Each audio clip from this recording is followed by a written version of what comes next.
Olá, tudo bem? Eu sou a Maura Feliciano de Araújo, advogada, professora em matéria de direito previdenciário em cursos de pós-graduação, extensão, atualização e venho aqui no meu canal no YouTube conversar mais um pouco com vocês a respeito de matéria previdenciária.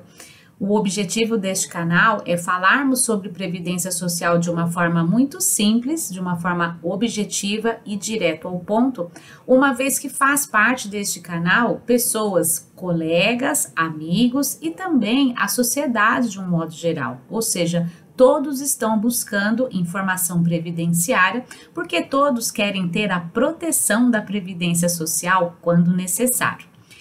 Ultimamente eu tenho atrelado os vídeos do YouTube a um momento que eu tenho no meu perfil no Instagram, @maura.feliciano, que é o chamado 5 minutos de dicas previdenciárias. Em 5 minutos não dá pra gente falar muita coisa, então eu inicio o assunto lá e venho para cá com vocês.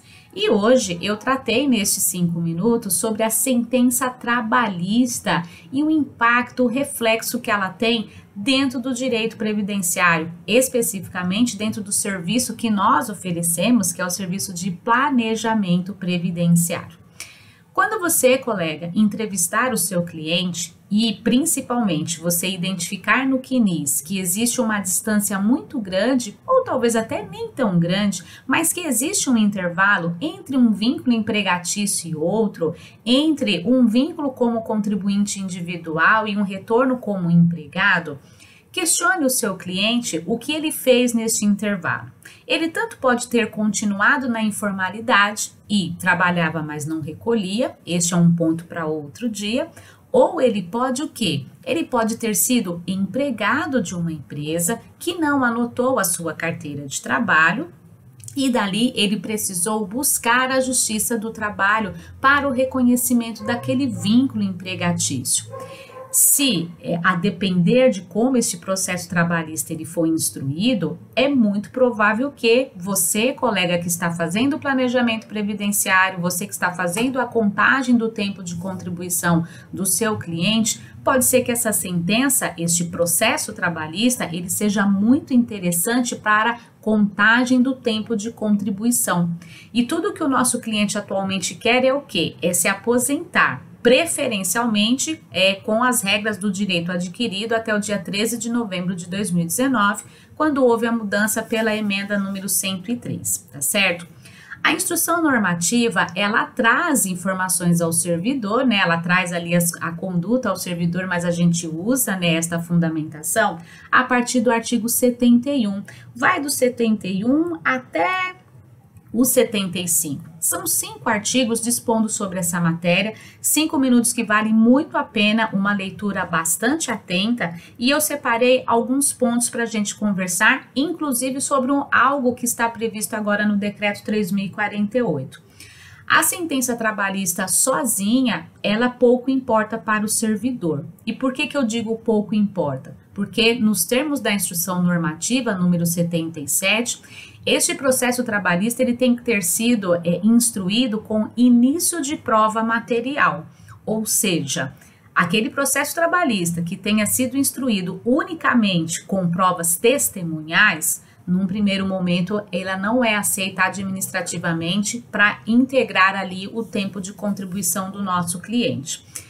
Então, nós temos um trabalho muito intenso, né, para pegar uma sentença trabalhista e trazer aquilo para dentro do nosso processo administrativo previdenciário. Existem várias discussões envolvendo a questão do trânsito em julgado da sentença trabalhista, do reconhecimento de uma sentença vinda de uma justiça especializada. Então, a gente tem que ter o olhar da administração, que, por exemplo, sem início de prova material não considera a sentença trabalhista, e precisamos saber qual é a tendência do Poder Judiciário, que já começa a admitir a sentença trabalhista com a respectiva anotação tardia na carteira de trabalho como o início de prova material. Então, pode até ser que eu não tenha êxito na via administrativa, mas a via judicial já vem nos amparando, já vem nos trazendo ares melhores. Por que é importante a gente conhecer a sentença trabalhista dentro de um planejamento previdenciário, dentro de uma análise, né, de reconhecimento de direitos? Porque a sentença trabalhista ela pode envolver vários aspectos, vários direitos que refletem no direito previdenciário. Eu posso ter uma sentença trabalhista com reconhecimento de vínculo empregatício e isso aumenta o tempo de contribuição do meu cliente. Eu posso ter uma sentença trabalhista que reconheceu a nocividade do ambiente de trabalho do meu cliente e isso poderá eventualmente fazer o quê? Além de ter um tempo, né, de contribuição reconhecido, um tempo de contribuição além, que é justamente aquela conversão de 40% a mais ou 20% a mais para o nosso cliente, dependendo se ele é homem ou se ele é mulher. A sentença trabalhista, ela também pode reconhecer aqueles salários que são pagos por fora. E aí, então, eu posso muito bem ter o quê? Eu posso ter ali uma melhora no valor da renda mensal inicial do meu cliente se eu consigo trazer mais salários de contribuição ou mesmo os salários de contribuição corretos. O meu cliente não recebia só 1.045, ele recebia 5.000, porque ele tinha vários outros acréscimos que a empresa pagava por fora. É assim que a gente conhece na prática. E é sobre esta questão que eu quero tratar com vocês a incongruência que agora nós temos entre Instrução Normativa e Decreto 3.048. Claro que eu nem vou entrar aqui no mérito, né, das discussões que são muito válidas sobre a legalidade das disposições da atualização do Decreto 3.048 pelo Decreto 10.410. A lei não está atualizada, a instrução normativa provavelmente vai passar por uma profunda atualização, mas o que nós tínhamos até há pouco sobre a questão da sentença trabalhista no reconhecimento de verbas, no reconhecimento de remuneração. Deixa eu ver aqui, Paraná. Lá no artigo 71, inciso 4, nós temos temos, na verdade, a seguinte previsão.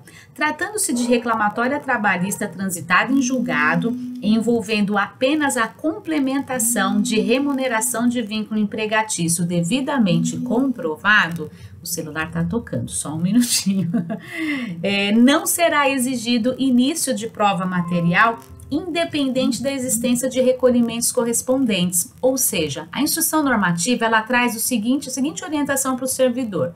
Servidor, se a sentença trabalhista está tratando apenas de reconhecimento de salários, de remunerações, eu não preciso de início de prova material. Por quê? Porque já existe a presunção de que já tem um contrato de trabalho anotado reconhecido. Isso era muito bom, porque a gente só precisava fazer a prova da sentença que reconheceu aqueles pagamentos que eram feitos por fora.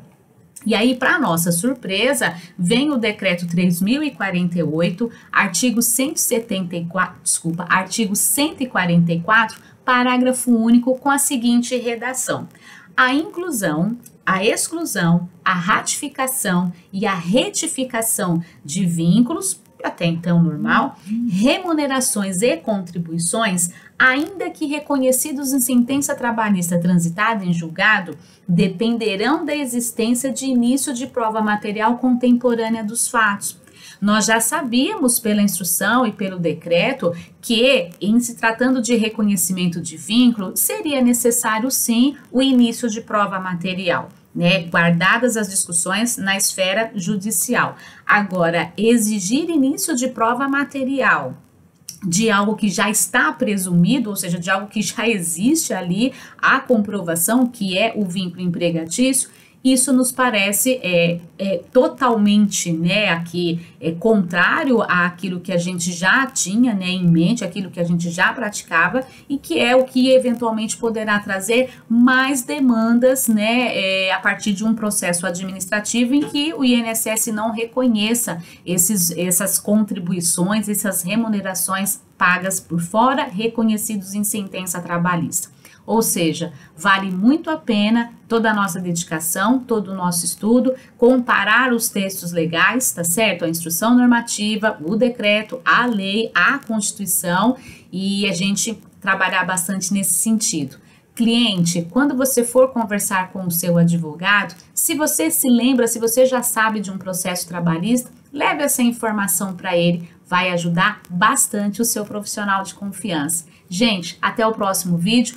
Curte, compartilha, comenta com as outras pessoas, colegas, né, amigos, parentes, traz todo mundo para esse canal toda segunda e toda quarta, toda segunda e toda quinta, algo, né, relacionado ao direito previdenciário. Um beijo, tudo de bom para vocês.